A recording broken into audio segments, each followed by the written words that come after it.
나가는 거예요.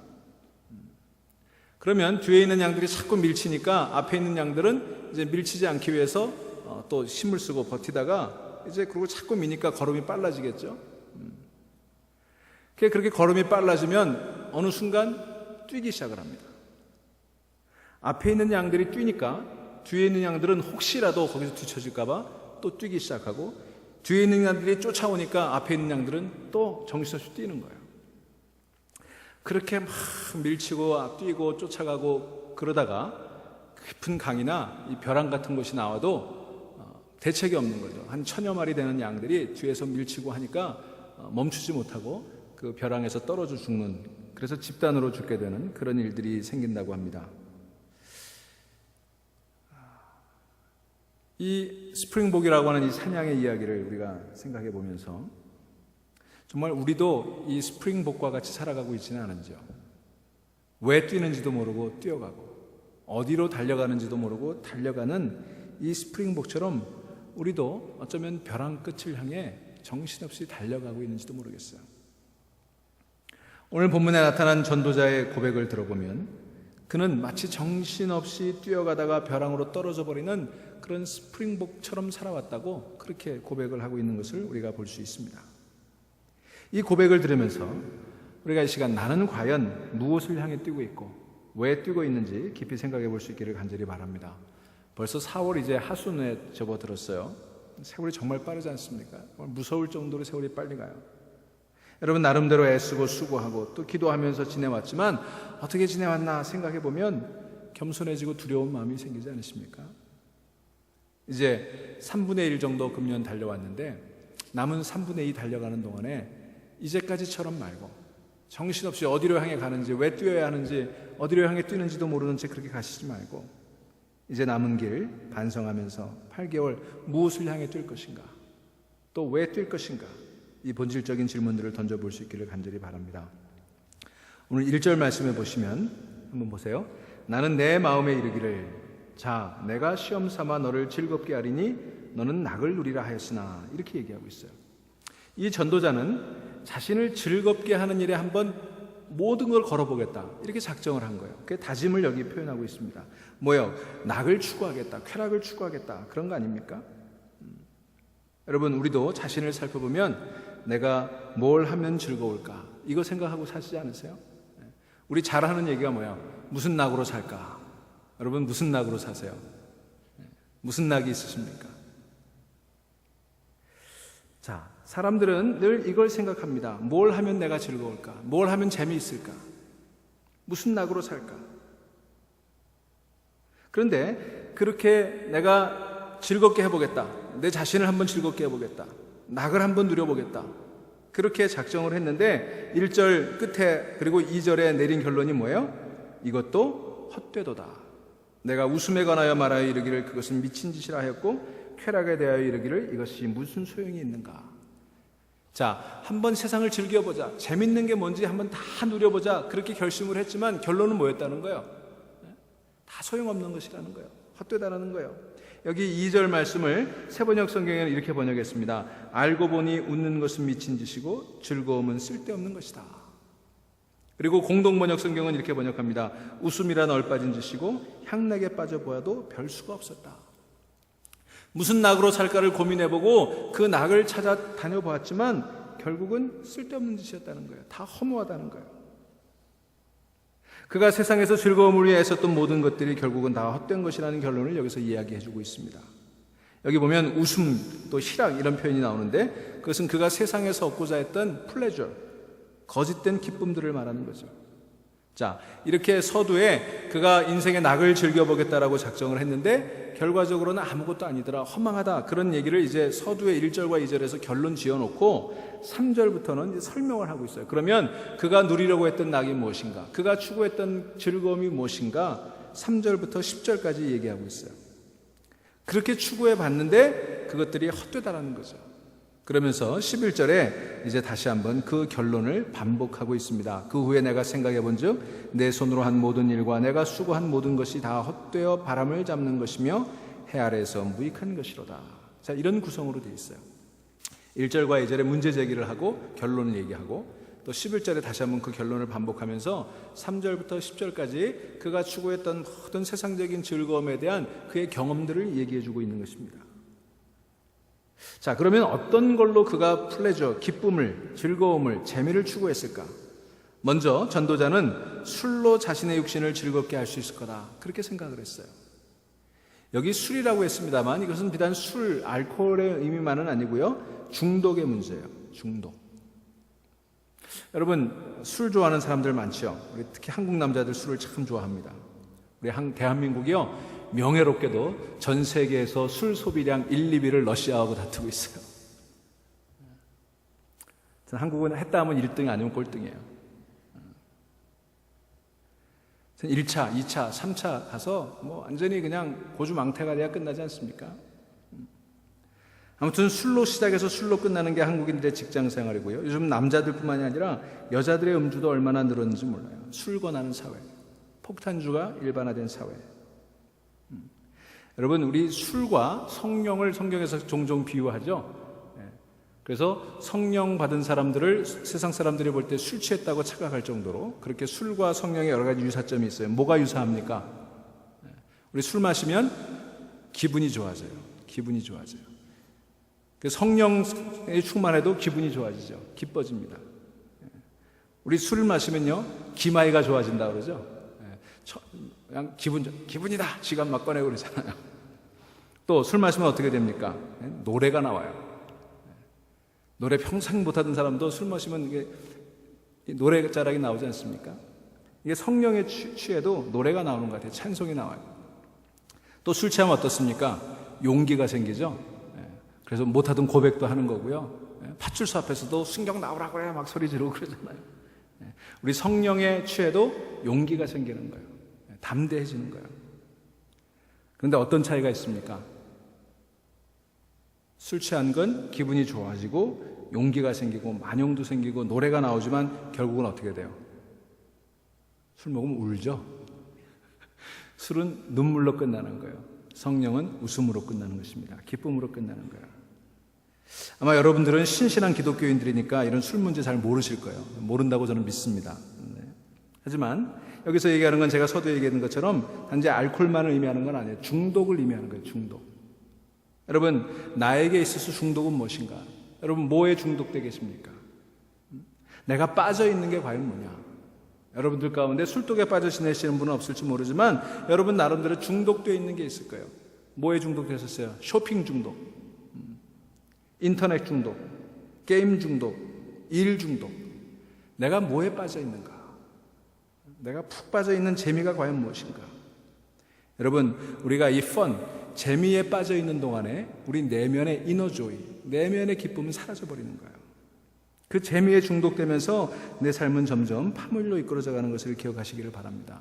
요즘 특별히 이 쇼핑 중독, 인터넷 중독, 날마다 컴퓨터 앞에 앉아서 뭘 사야 되고 뭘 팔아야 되고.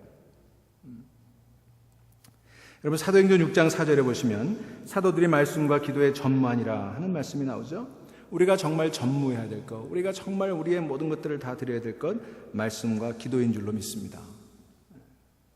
재미가 아니라, 세상의 그런 기쁨이 아니라 참된 내면의 기쁨을 기도와 말씀과 예배를 통해서 회복하는 여러분 되실 수 있기를 주의 이름으로 축원합니다.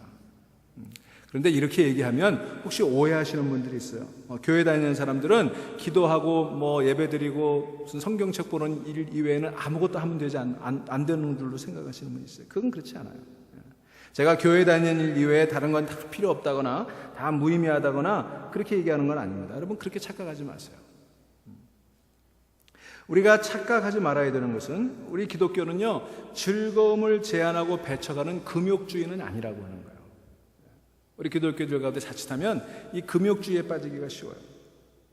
여러분, 여기 솔로몬이 추구했던 이것들, 이게 그 자체로 잘못된 거 아니에요. 우리 인간이 당연히 원하는 것들이고 인간에게 있어야 될 것들이에요. 쾌락을 추구하는 것 자체가 나쁜 것은 아닙니다. 문제는 제가 분명히 말씀드리죠. 우리는 금욕주의자가 돼서는 안 돼요. 우리 기독교인들에게는요, 기쁨이 있어야 돼요. 즐거움이 있어야 돼요. 자, 여기 보세요. 여기 솔로몬이 언급하고 있는 건 술, 정원, 집, 은금 이런 것들이 나쁜 겁니까? 여러분, 그 자체는요, 나쁘다 좋다 얘기할 수 있는 것들은 아니에요. 문제는 뭐예요? 이런 것들을 추구하는 동기가 뭐였느냐? 여기에 관건이 있다고 하는 거예요. 여러분 4절 보시기 바랍니다. 거기 보면 나의 사업을 크게 하였노라 내가 나를 위하여 이렇게 돼 있죠. 여기에 문제가 있어요. 내가 나를 위하여. 여기 나를 위하여라는 말이 모든 허무의 근원이 된다고 하는 거예요. 이 나를 위하여라는 표현이 4절에도 나오고요. 6절, 7절, 8절에 연거푸 나오지 않습니까?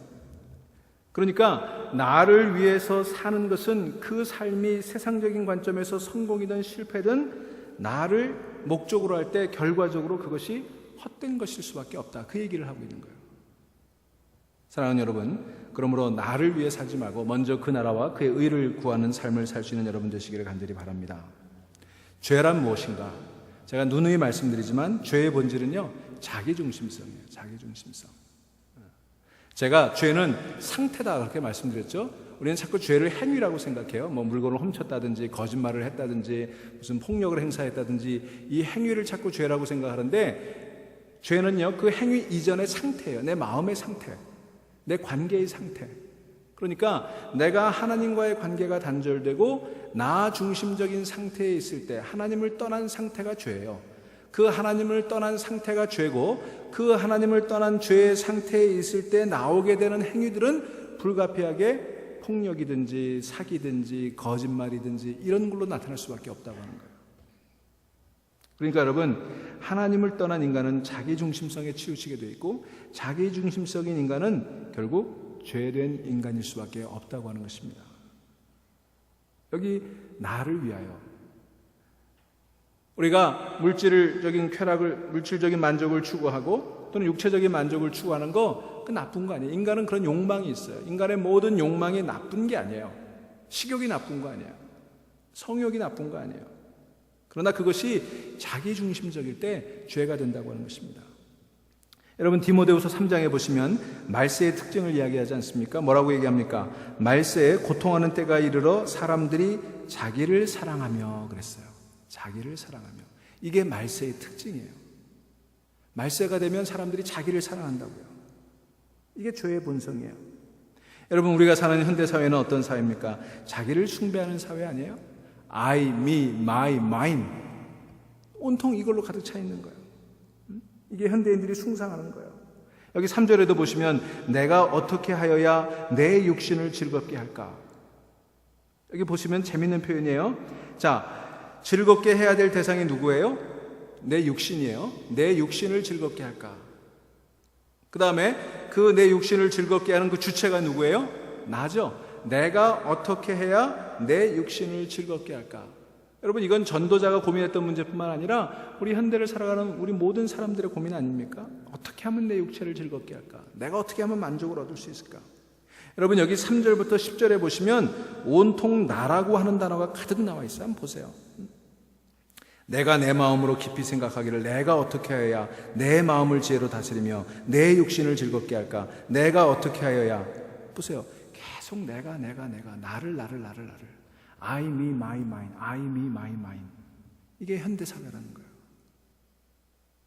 여러분 나로 가득한 세상은 지옥인 줄로 믿으시기를 바랍니다. 너가 없는 세상, 나만 있는 세상 지옥이에요. 여러분 나쁜 놈은 누가 나쁜 놈이에요? 나쁜인 놈이 나쁜 놈이에요. 이게 어원이 그렇게 되는지 제가 잘 모르겠어요. 근데 그렇게 저는 생각해요. 나쁜인 놈이 나쁜 놈이다. 세상에 나밖에 없고 나밖에 모르고 나를 위해 살아가는 나쁜 놈이라고요. 여러분 누가복음 12장에 나오는 어리석은 부자도 온통 나쁜 아닙니까? 그가 하나님의 축복을 받아서 큰 부자가 되었어요. 수확이 많아졌어요. 어떻게 합니까? 내가 내 창고를 헐고 내 곡식을 쌓아놓고 그리고는 결국은 누구랑 의논해요? 이 모든 일도 내 영혼아 혼자밖에 없어요. 의논 자세도 내 영혼아 내가 이렇게 나의 창고에 곡식을 가득 쌓아놨으니 네가 편안히 즐겨라. 여러분 온통 나밖에 없는 그 사람을 성경은 뭐라고 얘기해요? 이 어리석은 자요. You fool. 여러분, 로마서 7장에도 보면 바울이 자기 고민을 얘기하죠. 내가 정말 정직하게 살고 싶은데, 내가 선하게 살고 싶은데, 선하게 살고 싶은 내가 막상 하는 일들을 보면 선하지 않은 일, 내가 원치 않은 일만 하고 있다. 오라 나는 공고한 자라. 누가 이 사망의 몸에서 나를 건져줄까? 온통 고백하는데요. 그 로마서 7장에 보면 하나님이라는 표현이 나오지 않고요. 온통 나밖에 안 나와요. 나밖에. I, me, I, me, I, me. 여러분, 자기 중심성을 버리지 않고 나를 위해서만 사는 인생은 공허하고 허무할 수밖에 없음을 기억하시기를 바랍니다. 내가 나를 즐겁게 할 수 없어요. 자, 이 전도자는 그리고 어떻게 합니까? 내가 나를 위해서 어떻게 해야 될까? 처음에는 술 얘기하죠. 중독입니다. 이어서 뭐라고 얘기합니까? 집들을 짓고 포도원을 일구며 여러 동산과 과원을 만들고 그 가운데 각종 과목을 씌웠다. 이렇게 말하고 있어요. 여러분, 이 사람은 집과 정원을 가꾸는 일에 인생을 다 쏟아붓고 있어요. 집과 정원을 잘 가꾸면 내가 즐거우리라고 생각을 했던 거예요. 여러분, 집과 정원을 만드는데 인생을 다 허비하는 거 헛된 일인 줄로 기억하시기 바랍니다. 여러분, 베르사유의 궁전을 보시면 그 정원들이 얼마나 화려합니까? 옛날 왕들은요, 이 정원을 가꾸는 일에 엄청난 시간과 노력과 권력을 투자했어요. 이게 동서고금이 다 마찬가지예요. 한국에도 창덕궁 같은 데를 보십시오. 우리가 과거에 비원이라고 불렀죠. 얼마나 아름답습니까? 자신의 권력과 부를 정원 만드는 일에 쏟아부었다고요. 이게 왕들의 프라이드였어요. 자랑이었어요. 내가 이런 정원을 가지고 있다. 여러분, 이것을 보면서 여러분들은 나는 무슨 프라이드를 가지고 있나? 나는 뭘 자랑하며 살아가고 있는가 한번 돌이켜볼 수 있기를 간절히 바랍니다. 나의 정원은 무엇인가? 여러분이 가꾸는 정원이 뭐예요? 나의 물질과 나의 시간을 쏟아서 가꾸고 있는 나의 정원이 무엇인지 우리 돌아봐야 될 줄로 믿습니다. 여러분, 하나님 나라의 정원을 가꾸시는 여러분 되시기를 주의 이름으로 축원합니다. 마음의 정원을 가꾸세요. 하나님 나라의 정원, 마음의 정원을 가꾸지 못한 채 세상의 집과 정원을 가꾸는데 여러분 투자하지 마세요. 여러분, 그렇다고 우리 구질구질하게 살자는 얘기 아니에요. 우리 크리스찬은 구질구질하게 살아야 된다, 그건 아니에요. 하지만 거기에 적당한 것들이 필요하죠. 적당한 것들이. 제가 며칠 전에도 TV를 잠깐 보니까 에픽 비치하우스라는 프로그램을 하더라고요. 미국에 있는 그 비치하우스, 아주 기가 막힌 비치하우스들을 보여주는데, 말리부 해안, 캘리포니아의 말리부 해안에 있는 비치하우스가 37 밀리언짜리 집이더라고요. 37 밀리언짜리 집. 3,700만 불짜리 집. 이 마이애미에 있는 집이 나오는데 2,700만 불짜리 집이 나오더라고요. 야, 저 사람들은 정말 죽기 싫겠더라고요. 정말 죽기 싫겠더라고요. 여러분, 마음의 정원을 가꾸고 하나님 나라의 정원을 가꾸는 여러분 될 수 있기를 바랍니다. 마음의 정원이 황폐하고 영혼의 정원은 피폐한데 집과 정원을 화려하게 가꾸는 일에 우리가 신경 쓰면 뭐 하겠어요? 어리석은 일입니다. 자, 이제 7절을 보시면 나보다 먼저 예루살렘에 있던 모든 자들보다 그렇게 얘기하죠. 또 9절에서도 나보다 먼저 예루살렘에 있던 모든 자들보다 이렇게 얘기하고 있어요. 1장 16절에도 보시면 우리 지난 시간에 살펴봤던 것처럼 1장 16절에서도 나보다 먼저 예루살렘에 있던 모든 사람들보다 낫다 하였나니 이렇게 얘기하고 있어요. 전도자가요, 관심이 뭐예요? 나보다 전에 있던 사람들과 나를 비교하고 있는 거예요. 이 전도자의 기준은 늘 자신의 선대왕에게 있었던 거예요. 내가 그 사람들보다 낫다. 여러분, 사람이 다른 사람들을 삶의 기준으로 삼을 때 교만하게 되거나 아니면 열등감에 사로잡혀 있게 되고요. 그럴 때 인간이 불행해지는 거예요. 여러분, 우리가 남과 나를 비교하기 시작하면서도 불행해져요. 여러분, 우리는 남을 기준으로 삼지 말고 하나님 앞에 나를 세우고 하나님에게 비추어 나를 돌아볼 수 있어야 할 줄로 믿습니다. 그게 믿는 사람이에요. 하나님 앞에서 자신을 돌아봐야 되는 거지. 여러분, 우리 인생이 왜 허무해지고 황폐해집니까? 우리가 언제 불행해집니까? 바로 비교의식 때문에 그런 거예요. 비교의식이라고 하는 점에서 우월감과 열등감은 다르지 않습니다. 우월감이나 열등감은요, 다 똑같은 데서 출발하는 거예요. 같은 감정에서 출발하는 거예요. 여러분, 우리는요, 내가 좀 못 사는 거는 괜찮은데 남이 나보다 잘 사는 꼴은 못 봐요. 그죠? 우리가 이 비교의식에 사로잡히는 순간 불행해지는 거예요. 그래서 동창회 다녀온 날은 부부싸움 나는 거 아닙니까? 학교 다닐 때 나보다 공부도 못하던 친구가 출세했다고 떠드는 꼴이 안 입고 온 거예요. 처가덕을 봤다는 말에 열이 받아가지고 엄한 마누라만 잡는 거예요. 학교 다닐 때 나보다 얼굴도 못생겼던 친구가 남편 출세했다고 뻐기면서 나타난 꼴을 보고 돌아와서는 착하디 착한 남편만 잡는 거예요. 무능하다고. 친구 아들이 좋은 대학 갔다는 소리 듣고 와가지고는 세상에 착하기를 데 없는 자기 자식만 쥐잡듯 잡는 거예요. 넌 누굴 닮아서 그러냐? 누굴 닮긴 누굴 닮아? 자기 닮았지. 여러분, 우리 삶의 기준이 다른 사람이 아니라 하나님을 향해야 될 줄로 믿습니다. 우리 이민자들에게도요, 그런 생각들이 있어요. 우리가 이민자로 살아가면서 여러 가지 마음의 상처들이 있다 보니까 집이 얼마나 크냐, 차를 어떤 차 타느냐. 여러분, 저는 여러분들이 좋은 집에 살기를 위해 기도하고 여러분들의 좋은 차를 탈 수 있기를 위해 기도합니다. 그러나 그것이 여러분 삶의 기준이 되어서는 안 된다는 거예요. 또 남에게 보이기 위한 것이 되어서는 안 된다는 거예요. 여러분, 우리는 절대 세계에 살아야 되는 거예요. 이 절대 행복을 찾지 못하고 상대의 세계에 사는 우리는 불행한 거예요. 제가 여러 번 말씀드렸는데 저는 이 선악과라고 하는 걸 그렇게 해석해요. 선악이라는 게 뭐예요? 좋고 나쁘다는 게 뭐예요? 상대적인 거 아니에요? 좋은 집이라는 건 뭐예요? 어떤 집이 좋은 집이에요? 상대적인 거예요. 우리는 다 상대적인 것을 살아요. 그래서 이 선악과를 따먹었다고 하는 걸 저는 해석하기를 인간이 절대자이신 하나님 앞에 하나님과의 관계 속에 살다가 상대의 세계로 오게 된 거예요. 좋은 거 나쁜 거를 구분하기 시작한 거예요. 저건 좋은 거고 이건 나쁜 거고, 저건 큰 거고 이건 작은 거고, 저건 비싼 거고 이건 싼 거고, 이런 상대의 세계로부터 죄가 우리 안에 들어오고 그 죄가 우리 안에 들어오면서도 우리는 불행해진 거예요. 사랑하는 여러분, 하나님 앞에 나를 세워내고 나는 하나님의 고귀한 자녀임을 믿으실 수 있기를 주의 이름으로 축원합니다. 여러분, 수학에서요, 절대값이라는 게 있어요. 뭔지 아십니까? 플러스 5, 마이너스 5. 여기서 절대값은 뭐예요? 플러스와 마이너스를 빼낸 5가 절대값이라고 그래요. 자, 우리가 살면서 어떤 사람은 마이너스 5의 인생을 사는 사람도 있을 수 있고 플러스 5의 인생을 사는 사람도 있겠죠. 우리가 보기에는 플러스 5와 마이너스 5는 엄청난 차이가 있는 것처럼 보이지만 그 앞에 달려있는 플러스와 마이너스를 뺀 절대값은 5라는 점에서 같다는 거예요. 하나님은 우리 앞에 붙어있는 플러스와 마이너스를 보시지 않는다는 거예요. 내 앞에 박사가 붙어있는지, 내 앞에 출세한 어떤 명예가 붙어있는지 이런 거 보시지 않는다는 거예요. 내 안에 있는 절대값은 뭐예요? 하나님의 사랑받는 자녀인 줄로 믿으시기를 바랍니다. 로마서 14장 5절에서 얘기하는 것처럼 그리스도께서 대신하여 죽으신 형제예요. 나도 그렇고 너도 그렇고 세상에서는 여러 가지 달려있는 그런 수식어들이 많이 있을는지 모르지만 하나님 보시기에는 사랑받는 자녀이고 그리스도께서 대신하여 죽은 고귀한 존재, 여러분과 저의 절대값이 그거인 줄로 믿으시기를 바랍니다. 여러분, 이 전도자는 솔로몬이죠. 그 어떤 왕보다 소유가 많았어요. 여러분, 열왕기상 10장 14절부터 24절 한번 보시겠습니까?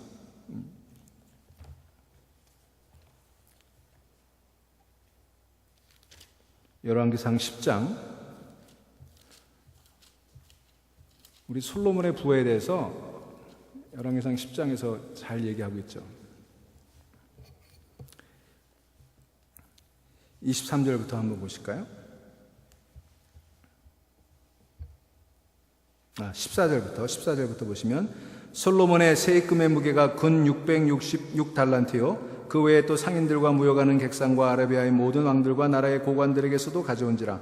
솔로몬 왕이 쳐서 느린 금으로 큰 방패 200개를 만들었으니 매 방패에 든 금이 600세겔이며 또 쳐서 느린 금으로 작은 방패 300개를 만들었으니 매 방패에는 든 금이 3미네라. 왕이 이것들을 레바논 나무 궁에 두었더라. 왕이 또 상아로 큰 보좌를 만들고 정금으로 입혔으니 그 보좌에는 6층계가 있고 보좌 뒤에 둥근 머리가 있고 앉은 자리 양쪽에는 팔걸이가 있고 팔걸이 곁에는 사자가 하나씩 서 있으며 또 12사자가 있어 그 6층계 좌우편에 서 있으니 그 어느 나라에도 이같이 만든 것이 없었더라.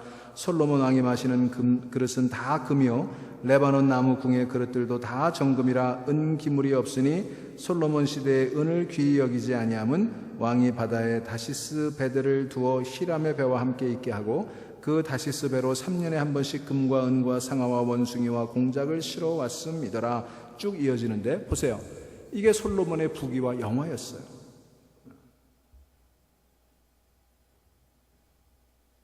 여러분, 이런 부귀와 영화가 다 뭐예요? 헛거라는 거예요. 헛거. 여기 2장 8절에 보시면요, 뭐라고 얘기합니까? 오늘 전도서 2장 8절. 또 노래하는 남녀들과 인생들이 기뻐하는 처첩들을 많이 두었노라, 이렇게 얘기하고 있어요. 자, 이건 뭐예요? 이게 이제 전도자가 뭐에다가 희망을 둔 거예요? 뭐를 즐거움을 얻은 거예요? 문화죠, 문화. 물질적으로 풍요로워지면 문화 생활을 추구하게 돼 있어요. 말하자면 이 전도자는요, 퍼스널 콰이어를 가지고 있었어요. 자기 개인 합창단을 가지고 있었던 거예요. 자기를 위해서 노래하는 사람이 있었다. 말하자면 기쁨조가 있었던 거죠. 기쁨조가. 여러분, 이 중세에도 보면 이 문화라고 하는 게 다 누구에 의해서 유지돼요? 이 귀족들에 의해서 유지되지 않습니까? 이 귀족들이 정말 문화를 알았는지 잘 모르겠어요. 여러분, 이번 세월호 사건을 이렇게 뉴스를 보시다 보면 이번 사건에 이제 최근에 또 부각되는 게 누구예요? 세모그룹 유병은 회장이라는 사람이잖아요. 옛날에 오대양 사건 아시죠? 그 오대양 사건의 주역이었던 사람인데 그렇게 크게 무리를 빚었는데도 멀쩡해요. 우리 한국 사회가 참 큰일 났어요. 이런 사람들에게 멀쩡하게. 그런데 이 사람이 말하자면 대단한 문화 애호가예요. 사진작가예요. 굉장히 유명한 사진작가예요. 근데 왜 유명해졌냐 해보니까, 물론 작품도 이렇게 제가 몇 장 그 웹사이트에 가서 좀 봤어요. 그랬더니 꽤 좋은 작품이더라고요. 근데 이게 이 사진작가가 이 유병헌 회장이라는 사람이 파리에 옛날 그 궁궐을 하나 자기 돈으로 빌려가지고, 뭐 엄청난 돈을 들여서 빌려가지고 자기 사진 전시회를 하는 거예요. 그리고 그 전시회 마지막 날 런던 심포니 오케스트라를 자기 돈으로 사가지고 와서 공연을 시켰어요. 그래서 영국의 어떤 신문에서 이거를 비꼬고 빈정거리는 기사를 작년 여름에 쓴 기사가 있더라고요. 여러분, 정신 나간 일이에요. 문화를 그렇게 사랑하는 거 아니에요. 여러분, 이건 뭡니까? 다 자기 과시예요. 셀프 디스플레이. 정말 문화를 사랑하는 거 아니에요. 여러분, 우리에게 문화생활이라는 게 필요합니다. 저는 여러분들이 문화생활 하셨으면 좋겠어요. 음악도 듣고 미술관도 찾아가 보고 뮤지컬도 보고 극장에도 갔으면 좋겠어요. 우리가 아무리 이민자로 힘들고 어렵게 산다고 할지라도 우리 할 수 있어요. 못할 건 없는 거예요. 그런 것들이. 얼마든지 문화생활 할 수 있어요. 여러분, 자기 자신을 잘 트리트해 주시기 바랍니다. 나를 좀 잘 대우해 주셔야 된다고요. 그런데 그 정도를 뛰어넘어서서 문화생활이 자신을 과시하는 방편이 돼서는 안 된다는 거예요. 여러분, 문화생활이라는 게 사실은요, 종종 계급을 드러내요. 계급을. 나는 이런 계급의 사람이다. 나는 이걸 누리는 사람이다. 이런 문화생활이라는 것이 다른 사람을 의식하고 위선을 드러내고 자기가 가지고 있는 부나 사회적 지위를 과시하는 것이 되어서는 그게 안 된다는 거예요. 허무하다는 거예요. 허무하다는 거예요. 여러분, 문화가 권력이 되기 쉽죠. 제가 예전에 한국에 있을 때 고등학교 때 제가 음악 같은 걸 좋아하니까 세종문화회관 같은 데 공연을 보러 가요. 근데 표가 비싸잖아요. 그러면 이제 방법을 이제 제가 알았는데 제일 싼 학생석 같은 걸 사요. 그래가지고 그 학생석에 들어갔다가 공연이 막 시작되기 전에 S석이라고 그러죠. 제일 앞에 있는 가장 비싼 그 자리 들어가는 문 앞에 이렇게 가만히 있어요. 그리고 이제 종이 삥 울리고 이제 문을 닫을 때가 되면 얼른 그 S석으로 들어갑니다. 왜냐하면 거기는 항상 비어 있어요. 왜 비어있는지 아십니까? 이거는 다 이 권력자들이 주최 측에서 신문사 이런 데서 다 국회의원들 무슨 장관들 이렇게 다 표 돌리는 거예요. 이 사람들이 안 와요, 안 와. 거기 늘 비어있어요. 제가 그걸 아니까 그냥 이렇게 가 있다가 쓱 들어가서 거기 앉아서 보는 거죠. 때로는 아예 표도 못 구하면은 그 세종문화관 뒤에 분수대가 있어요. 거기가 이제 그 무대 뒤에 이렇게 그 출연자들이나 직원들이 드러나는 문이 있거든요. 이 사람들이 리허설을 하고 이제 공연 한 1시간 전쯤에 밥 먹으러 나갈 그 문으로. 거기 수위가 보통 앉아 있는데 비어 있을 때가 있어요. 그럼 그 분수대에 이렇게 앉아 있다가 아무도 없을 때 그 쓱 들어가요. 나쁜 짓이긴 하지만. 그래가지고 이제 쓱 들어가서 시간 될 때까지 이렇게 어디 숨어 있다가 이제 S석에 공연 딱 시작되면 들어가죠. 그러면 예외 없이 그 앞에 다 비어 있어요. 여러분, 우리가 문화를 즐기는 그런 성숙한 사람들이 되어야 할 줄 믿지만, 그러나 이게 자기를 과시하고 그것에서 어떤 그 자기를 드러내고자 하는 그런 허망한 것에 사로잡혀서는 안 된다는 거예요. 그래서 우리 그리스도인들은요, 세상 문화를 배격하는 사람이 되어서도 안 되고 세상 문화를 소비하는 사람이 되어서도 안 되는 것입니다. 그것을 창조하는 역할을 감당하는 사람이 되어야 할 줄로 믿습니다. 자, 그리고 여기 또 보면 뭘 추구했어요? 여기 처와 첩을 많이 두었다라고 하는 대목이 나오죠. 사람이 물질적으로 풍요로워지면 이런 섹슈얼 플레저를 추구하게 마련입니다. 자기를 위해서 물질을 쌓다 보면 결과적으로 성적인 쾌락에 빠질 수가 있다는 거예요. 여러분, 이게 한국 사회에 얼마나 큰 문제가 되고 있습니까? 자, 결론은, 이 전도서의 결론은 사람이 이런 것들로 참 기쁨을 얻을 수 없더라. 이게 전도자의 결론이에요. 전도자는 자신의 실패를 통해 역설적으로 이런 쾌락을 추구하고 자신을 위해 이런 세상적인 쾌락을 추구하는 것으로는 참 만족을 얻을 수 없었다는 것을 강조하고 있어요. 자, 이제 10절, 11절 보시기 바랍니다. 10절, 11절. 무엇이든지 내 눈이 원하는 것을 내가 금하지 아니하며 무엇이든지 내 마음이 즐거워하는 것을 내가 막지 아니하였으니 이는 나의 모든 수고를 내 마음이 기뻐하였음이라. 이것이 나의 모든 수고로 말미암아 얻은 몫이로다. 그 후에 내가 생각해 본즉 내 손으로 한 모든 일과 내가 수고한 모든 것이 다 헛되어 바람을 잡는 것이며 해 아래에서 무익한 것이로다. 여기 10절을 보시면 이 전도자가 자기 자랑질을 하고 있어요. 내가 내 눈이 보이는 거 다 얻었고 마음으로 누리고 싶은 거 다 누렸다는 거예요. 그러면서 뭐라고 얘기합니까? 이게 다 내 노력으로 이루어진 것이다라고 얘기하고 있어요. 그래서 난 참 기뻤다라고 얘기하고 있어요. 여러분, 이게 이 전도자만 그러는 거 아니에요. 우리도 이렇게 얘기합니다.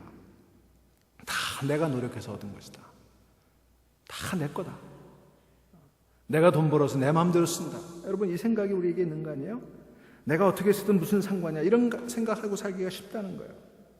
그런데 이 전도자가 그렇게 해보았지만 그게 다 허무하다라는 얘기를 하고 있습니다. 여러분, 진짜 기쁨은 눈에 보이는 것 다 가지고 마음에 원하는 것 다 누리는 데서 얻는 게 아니라는 거예요. 여러분, 우리가 보면 가지고 싶죠? 보면 가지고 싶은 거예요. 마음에 생각이 들면 해야 되는 게 우리들 아닙니까? 그래야 직성이 풀리잖아요. 그런데 진짜 기쁨, 진짜 즐거움은 눈에 보이는 것 다 가지고 마음에 원하는 것 다 누려서 얻어지는 것이 아니라 원하는 것을 금하고 마음이 즐거워하는 것을 절제할 수 있는 데서 진짜 기쁨이 얻어지더라 이거예요. 이것을 깨달을 수 있어야 되는 거예요. 여러분, 예수님께서 요한복음 21장 18절에 보시면 베드로를 찾아오셔서 부활하신 예수님께서 뭐라고 말씀하십니까? 내 양을 먹이라. 네가 나를 사랑하느냐? 쭉 대화를 나누신 다음에 뭐라고 얘기하세요? 내가 진실로 진실로 너희에게 이르노니 내가 젊어서는 스스로 띠뛰고 원하는 곳으로 다녔거니와 늙어서는 내 팔을 벌리리니 남이 내게 띠띠우고 원하지 아니하는 곳으로 데려가리라. 자, 젊어서는 원하는 대로 갔어요. 근데 나이 먹어서는 원하지 않는 곳으로 갈 것이다. 무슨 얘기예요? 원하지 않는 곳이 어디입니까? 베드로가 가야만 했던 원하지 않는 곳이 뭐예요? 팔 벌리고 갔던 곳, 십자가 아닙니까? 십자가. 그가 젊어서는 원하는 대로 다 다닐 수 있었지만 결국 그의 인생은 원하지 않는 곳, 가고 싶지 않았던 곳, 그러나 거기에 팔 벌리고 십자가에 매달렸던 거예요. 성숙은 무엇인가? 내 눈이 원하는 대로 하는 것이 아니라, 내 마음이 즐거워하는 대로 하는 것이 아니라 하나님의 눈길이 가는 곳에 내 눈이 가고 하나님의 마음이 가는 곳에 내 마음이 가는 것이 성숙한 그리스도인 줄로 믿으시기를 바랍니다. 그게 성숙의 본질이에요. Not what I want, but what God wants. 이게 성숙이에요. 여러분, 내가 원하는 것과 하나님이 원하시는 것이 일치될 때는 아무 문제가 없죠. 그런데 내가 원하는 것과 하나님께서 원하시는 것이 상충될 때, 그때 내가 원하는 것을 하지 않고 하나님이 원하시는 것에 내 뜻을 굴복시킬 수 있을 때, 그때 참 기쁨이 오더라는 것입니다. 여러분, 이 기쁨을 누릴 수 있는 여러분 되시기를 주의 이름으로 축원합니다. 여러분, 미가서 6장 8절 찾아보시기 바랍니다.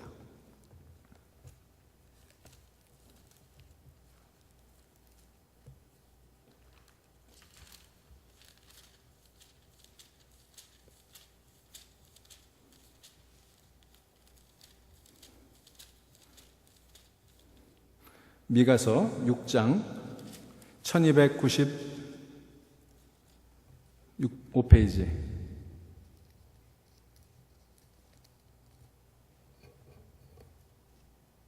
미가서 6장 8절 말씀 우리 한 목소리로 같이 읽습니다. 시작. 사람아, 주께서 선한 것이 무엇임을 내게 보이셨나니 여호와께서 내게 구하시는 것은 오직 정의를 행하며 인자를 사랑하며 겸손하게 내 하나님과 함께 행하는 것이 아니냐. 아멘. 여러분, 하나님이 원하시는 것, 하나님이 원하시는 게 뭐예요? 내가 내 마음에 원하는 것, 내가 눈으로 보고 가지기를 원하는 것, 그게 아니라 하나님이 원하시는 것, 주께서 선한 것이 무엇임을 우리에게 보여주셨다는 거 아니에요? 뭐예요? 정의를 행하고 인자를 사랑하고 겸손하게 하나님과 동행하는 거예요. 이런 삶을 살아갈 때 우리 삶의 진정한 이너조이, 내면의 기쁨이 넘치게 된다는 것을 믿으실 수 있기를 바랍니다. 바로 이 말씀으로 여러분의 마음의 소원을 삼으실 수 있기를 주의 이름으로 간절히 축원합니다. 이제 마지막으로 11절 보시기 바랍니다. 11절 보시면 그 후에 내가 생각해 본즉 내 손으로 한 모든 일과 내가 수고한 모든 것이 다 헛되어 바람을 잡는 것이며 해 아래에서 무익한 것이로다. 이렇게 얘기하고 있어요. 여기 보시면 그 후에 내가 생각해 본즉 그랬어요. 이 모든 일들을 다 겪은 후에 생각해 보았습니다. 눈이 원하는 대로 다 해보고 마음이 내키는 것들을 다 누렸는데 그래서 후회가 하나도 없을 줄 알았는데 어떻게 됐다는 거예요? 허망하더라는 거예요. 그 후에 본즉 다 헛되이 바람을 잡는 것이고 해 아래에서 그 모든 것들이 무익한 것이다 고백했던 것입니다. 여러분, 내 눈이 원하는 것, 내 마음이 원하는 것, 나 중심으로 살아가는 것 소용이 없다는 거예요. 여러분, 나로 가득한 세상, 우리가 세월호 얘기를 자꾸 언급하는 것이 마음이 아픕니다만 그것이 보여주는 게 뭡니까? 나뿐인 세상이잖아요. 얼마나 많은 나쁜 사람들이 거기 있습니까? 여러분, 우리가 손가락질 할 수가 없어요. 왜? 내가 그러니까. 제가 주일날 일부 설교 때도 말씀을 드렸습니다만 저는 정말 그 선장을 비난하기 어렵더라고요. 왜? 나도 선장이니까. 내가 선장이더라고요. 여러분들과 함께 이 이생의 바다, 이 거친 이 바다를 함께 항해해가는 내가 선장이더라고요. 무기력하고 무책임하고 나밖에 모르는 나쁜 놈이더라고요. 내 안에 그런 마음들이 다 있더라고요.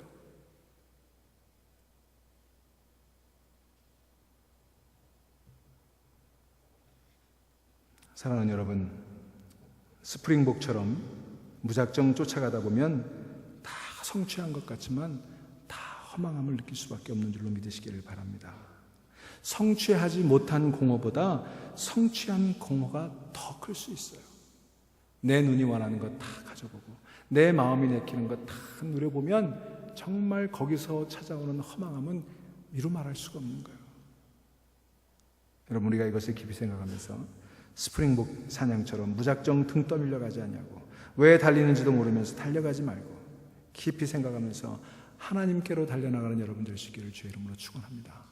나뿐인 세상 살지 말고 하나님이 원하시는 것, 하나님의 눈길 머무는 것, 하나님의 뜻이 있는 것, 그곳을 향해 거기에 내 모든 것들을 드림으로 말미암아 세상 무엇과도 바꿀 수 없는, 세상 그 어떤 것도 줄 수 없는 내 안의 기쁨, 참 기쁨 누릴 수 있는 여러분 되시기를 주의 이름으로 축원합니다. 기도하시겠습니다.